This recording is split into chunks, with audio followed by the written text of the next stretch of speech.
Bem-vindos ao Entretenimentos Diversos. Vamos conhecer a história do estrogonofe. Atenção, o vídeo é meramente informativo.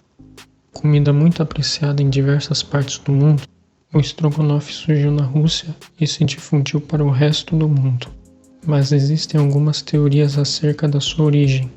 Só que a mais aceita é a da criação do prato por um chefe francês, que trabalhava para a família Stroganov. As famílias russas ricas tinham grande apreço pela culinária francesa e, entre elas, Grigori Alexandrovich Stroganov, que tinha problemas dentários.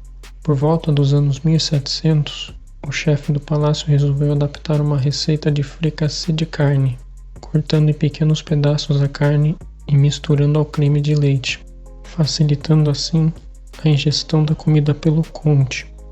Existe também a vertente de que a palavra estrogonofe teria vindo do termo russo strogat, que significaria cortar.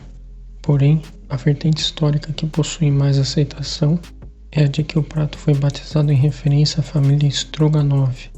Curiosidade: o estrogonofe foi criado por um chefe francês, a partir do prato francês fricassê de carne. Pela lógica, o estrogonofe seria então um prato francês que somente foi criado em solo russo? O que você acha? E aí, conhece mais curiosidades sobre o tema? Comente. O vídeo de hoje fica por aqui. Espero que tenham gostado.